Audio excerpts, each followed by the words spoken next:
Good afternoon, everybody. Welcome back. I'm so happy to meet you again in this very important project. Really, the great benefit of complementary critical care ultrasound and simple blood test in shock.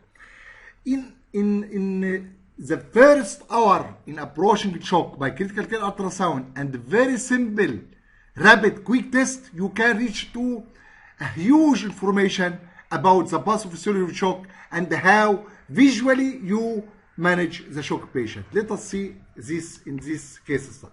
27-year-old female patient, known case of sickle cell disease, presented to ER due to severe painful and hemolytic crisis with hemoglobin to 4 grams per deciliter and severe abdominal pain. Patient was delirious, shocked, with cold extremities, anuria, with blood pressure 60/30, heart rate 90 per minute, sinus. Chest examination clear, heart S1, S2, abdomen tender hepatomegaly, abdominal distension. Usually, the most common cause of this scenario in sickle cell disease patient with severe painful crisis, hemolytic crisis, and shock is the systemic fat embolization with obstructive shock due to acute cor-pulmonale due to the presence of a lot of fat from bone marrow infarction in the pulmonary circulation. This is what is usually used to see in a shocked sickle patient. We sent all lab and started critical care ultrasound. We insert central line on the ultrasound guide. First inferior vena cava of critical care ultrasound. You see here. The inferior vena cava is narrow, totally collapsing. It's very important sign and very important piece of information in very critical time. This patient has no systemic fat embolization and obstructive shock. This patient with hypotension and shock and very narrow total collapse in inferior vena cava, you are talking about hypovolemic or septic shock, nothing to do with cardiogenic or obstructive shock. Let us go to heart. Hyperdynamic heart with very good function of the right side, very prominent, very great, very large up and down movement of the right ventricle, no dilatation of the right ventricle of obstructive shock, no tamponade or pericardial effusion. Let us see here. If you put the pulsed wave Doppler here at the tip of the mitral valve, you will see the mitral valve flow, E wave of passive feeling of the left ventricle and the A wave of the atrial kick. As you see here, you can follow the increase in E wave by giving fluids. That means you are in the right way and the patient is benefited from the fluids. The French people use it a lot, used to follow the E wave in case of giving fluids. And you will see in this patient the E wave is increasing by resuscitation, like opening of the inferior vena cava and increased diameter of inferior vena cava. LVOT VTI, stroke volume 14.2. So, in few minutes you reach a very valuable information. This patient has narrow, total collapsing inferior vena cava, decrease LVOT, VTI, hyperdynamic heart. It's going with hypovolemic or distributive shock. Patient need fluids. Very quick and simple test you can collect in ER in shocked patient. ABG came in minutes. BH 6.88, BCO2 30, BO2 60, bicarb 5, serum lactate 21, random blood sugar 25 milligram per deciliter, hemoglobin 4. Patient was given IV fluids, D50, sodium bicarb guided by critical care ultrasound, immunosuppressor broad spectrum antibiotic coverage were given. Surgical team was consulted because of the abdominal pain. Really, in this patient with severe anemia and shock, you need and you should determine the oxygen delivery of the tissue, because you should adjust your management guided by the oxygen delivery. because there is a lot of factors which can disrupt the oxygen delivery and can hugely affect the oxygen delivery. How can you measure the oxygen delivery? It is oxygen content multiplied by cardiac output. Oxygen content, you need to measure the oxygen attached to hemoglobin, which is 1.34 multiplied by hemoglobin multiplied by saturation, plus oxygen dissolved in the plasma from this formula 0.003 multiplied by partial pressure of arterial oxygen. You can get hemoglobin very quickly. You can know PO2 from the ABG and saturation from the ABG. And if you multiply this oxygen content multiplied by cardiac output, you reach to the oxygen delivery. Very easy and quickly you can measure the cardiac output by critical care ultrasound.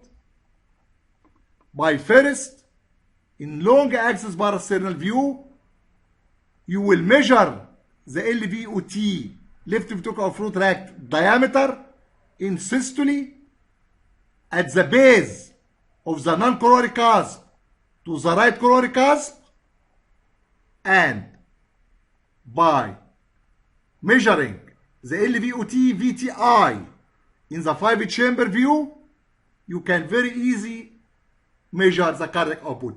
Cardiac output equal stroke volume multiplied by heart rate. Stroke volume equal LVOT diameter square 1.75 square multiplied by 0.785 multiplied by LVOT VTI, which is 14.2. If you multiply this stroke volume by heart rate, you reach to cardiac output. Now, we can, in a couple of minutes, measure the cardiac output and hemoglobin and ABG. Very easy by using online calculator to measure the oxygen delivery.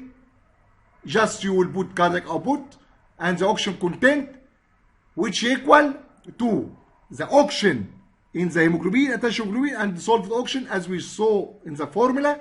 And as you see here in our patient, oxygen delivery was 150. Too low. The normal is 1 liter per minute. Where is the septic focus, if any, in this patient? Lung is clear.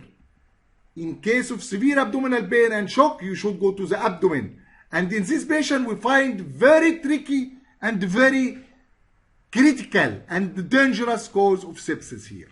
You see what we saw in liver?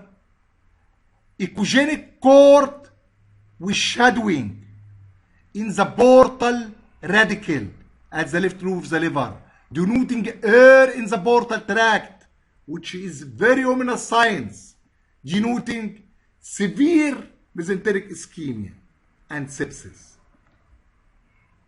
You see air bronchogram in the cord of the portal radicle. You see air shadowing. Look for this. It's very rare and very critical cause of ischemia in ICU. You see moving air bronchogram in the portal tract, not in the bronchi. Moving air bronchogram in the portal tract of the liver. Echogenic cord with shadowing, denoting air in the portal radicle, which is a very critical and dominant signs of mesenteric ischemia and sepsis for this patient with serum lactate of 21. Ileus, very easy to diagnose by the critical care ultrasound. As expected, the interlobar renal artery resistivity index is too high, 0.78. You see that the systolic flow is very low, denoting ischemia, denoting low flow phenomena of the kidney going with the shocked patient. This is a microvascular because the oxygen delivery is very low 150 milli per minute, you will expect the microcirculation will be deranged, and you will see this effect on the kidney, which is the first organ to cry in shock, really. We start resuscitation guided by critical care ultrasound. As you see here, the inferior vena cava at the beginning, after resuscitation, started to open up. LVOT, VTI before and after reached 21, which is normal. EA ratio, as I told you, with IV fluids, increase flow of the mitral valve, you will expect the E wave to increase, so you are in the right track. Opening of the inferior vena cava, increase size of the E wave, and increase EA ratio, and increase LVOT, VTI, denoting that we are in the right track. Repeat ABG, VO2 increased to 98 millimeter per mercury on mechanical filtration. Hemoglobin increased to 6 grams after blood transfusion. Remeasure oxygen delivery, it reached 457. We, by the help of very simple test, very quick test, hemoglobin and the ABG and critical care ultrasound, we increase the oxygen delivery in this patient from 150 to 457, 3 times in a couple of hours. And this is, I will consider it, is the visual treatment of shock. You will, as you increase the oxygen delivery, what do you expect? Increase renal perfusion and improving of the systolic flow in the patient. It's really the visual treatment of shock. Thank you a lot. I hope to see in another project. Bye bye.